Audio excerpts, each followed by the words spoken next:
What's up, everyone, and welcome back to another edition of UFTA Premium.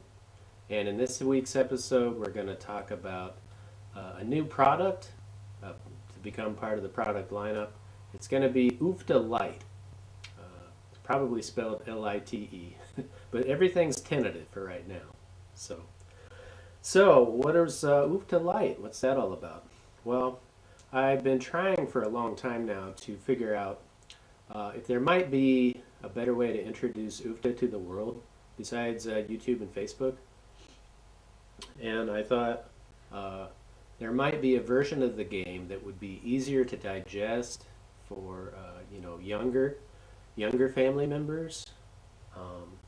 When you're a certain age, let's say toddler range, it's all colorful objects, object manipulation. And so I'm not sure I wanted to go that young, but the idea is with UFTA LITE, I'm thinking in the preschool to middle school age, you could have a product that's designed to be absorbing and fascinating, captivating for the entire family. And so to do that, we've come up with UFTA LITE. I'm just going to show you the rules real quick because UFTA LITE is meant to be a quicker version and it should fly by really fast. So time should fly. Okay, so what do we have? Well, you have fields, just like in the larger game, but you don't have any adversity cards. You don't have any equipment tiles. And you don't have any money. The currency of the game is really just the crops in the bag. You're already familiar with those from the other game. And then the new addition is when you roll the dice, there's actually 2 of them now. And that's going to require some explanation. So the mechanism of the game is the same. You're still growing crops. You're still drawing from the bag. You're still disking. You're still planting. You're still cultivating. And you're still harvesting. Okay? Those are the main functions of UFTA LITE, but the die roll mechanism has changed, and so let's go over that briefly. Basically, what it is when you roll the dice, depending on what you get, you're going to execute a farm action using one of the dice, or you're going to use defensive strategies to play against the other grower using the other set of dice. Okay? The dice are either or. You can only use one set of die or one die at a time, with the exception of rolling a double number. Okay, so if you roll both 6s, 3s, 2s, etc., if they both land on the same thing, you can use your discretion and do activities either in the positive or in the negative. So we'll just go from there. The further point I want to make is when you make these decisions to go on offense or defense, the idea is you are going to perform the same number of actions as there are pips in the die, or the number of circles, whatever the number is that comes up. Okay, so for instance, let's just go ahead and get started. My first die roll, I have a 6 and a 4. Now at the beginning of the game, it makes no sense really to do anything to your opponent. You can't set them back in a -4 fashion, right? So I wouldn't use the negative. So I'm going to use the positive one that has more pips on it, and I'm going to probably, now I don't have to, but I'm going to disc up all 4 of my fields so I can see what's going on. So that took up 4 actions, right? A further action is simply taking something out of the bag. That's not in the previous game. So the action of taking something out of the bag is itself an action, and then planting, I'm going to go ahead and plant spinach. On the spinach field, the cover crop field. So we're going to do that. Everything looks pretty good. Okay, so that was my first action. I used up only 5 actions. Technically, you don't have to use up all actions on a turn. So I've used at least 5 of my 6, so I'm satisfied. Let's see what the other grower does. Okay, so here we have a 5 and a 6. This grower could choose to play defense, and they can either choose the 6 and play defense with it, or choose the 5 and play defense with that. Or conversely, you know, they could choose either die to play offense. And so what they can't do is mix and match both. The only time that's ever available is when there have been 2 numbers rolled that are the same. Okay, so in this case, I'm gonna go ahead and use the 5. It's overkill, but the idea is I'm removing their spinach and I'm putting it in the middle of the in between the fields that the growers own. Sort of a common area where discards go. And then, well, I could use, in fact, I will use it. I'll use my other actions to turn their fields back over, because that sets them back a spot, right?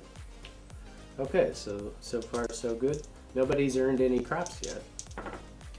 Here's a 5 and a 3. Let's see. So we're just going to grow again. 2, 4. Grab from the bag. Put radishes out. That was 5 actions. Okay.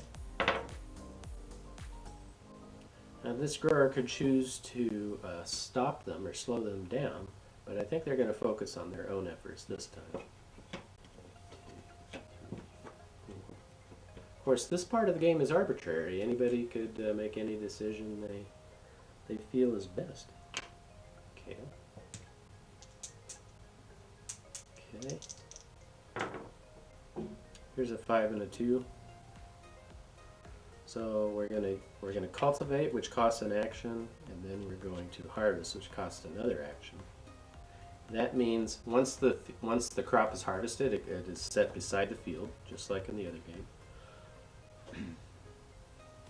and we turn the field back over to indicate that the crop has been harvested. Now, I did 1, 2, and now we're going to do 3 actions. On my third action, I'm going to plant again. Here's potatoes. Now notice, in this particular game, in DAH LITE, the crops have to go on the correct cover crop. Otherwise, it's a null and void. If there were no potatoes, for instance, available in this particular setup that I have, the potatoes, if it weren't, the potatoes would go to the middle of the board as a discard. It's just a non-functional crop, and that's the only chance you get to play it. Okay, so that's that. But in this case, we do in fact have potatoes.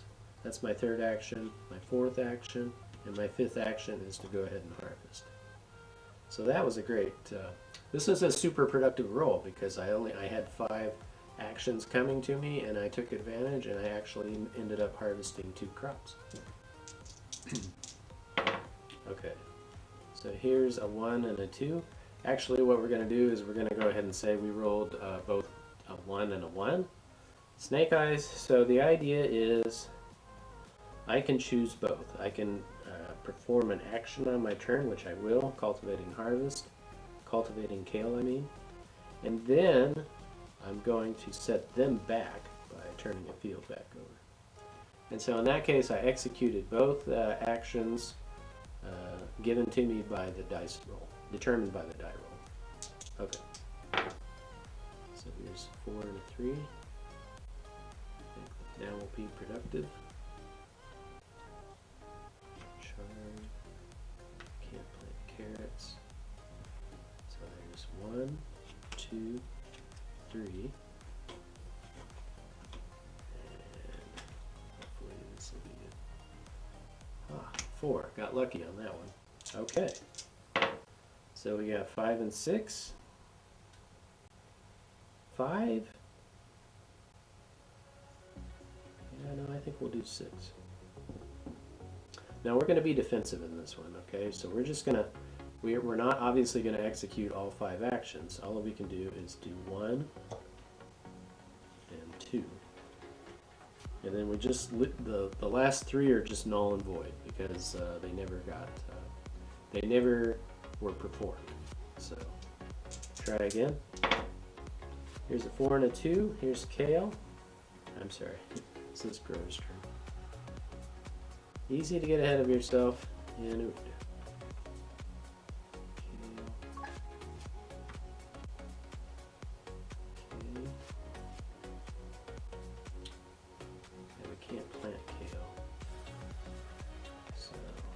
That's all we can do.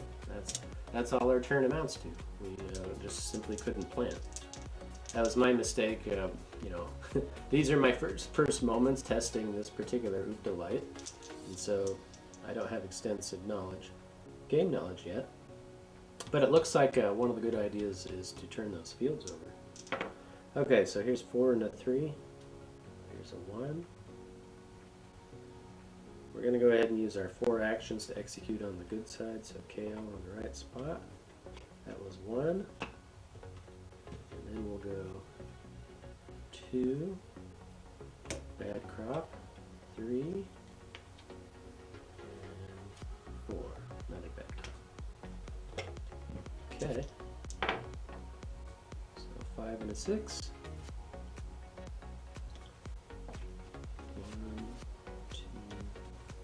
3.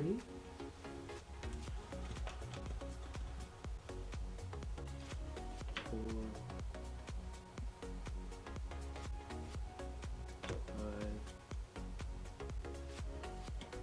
6.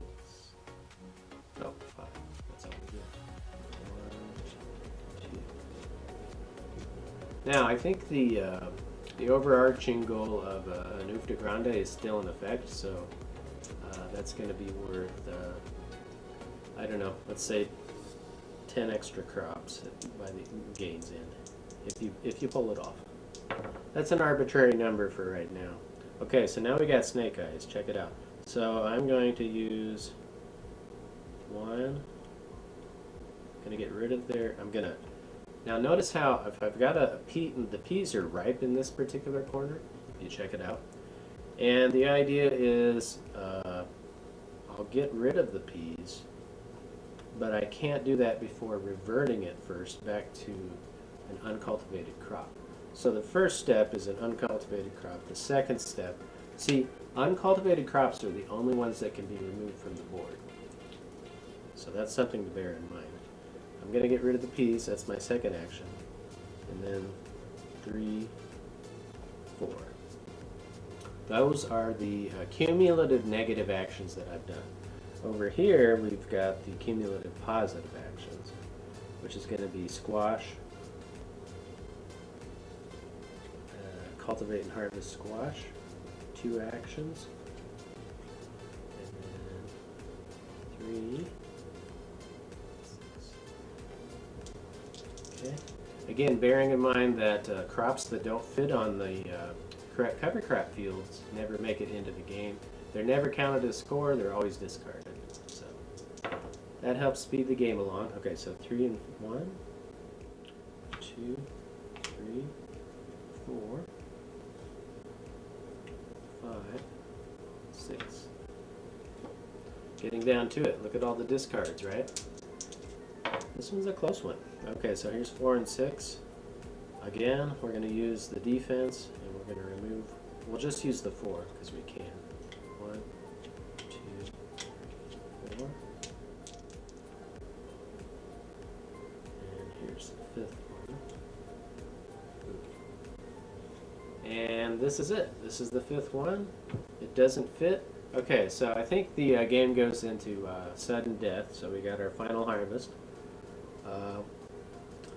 And are they automatically harvested, I wonder? Yeah, I would say they are. Okay, so let's say they are. So there's chard, we have broccoli,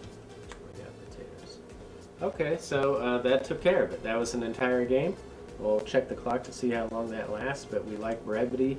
We definitely, our goal and motivation is to go after brevity and lightness. So it seems like we did that in this case. Let's count up our score. We got 3, 6, 9, 10, 12. 12 crops on the one side. And we got 4, 5, 6, 7, 8, 9, 10, 12. Oh no, we have 12 on the other. So, you know, in case of a tie, even in the main game, you may not know this, but in the main game, it's a roll off.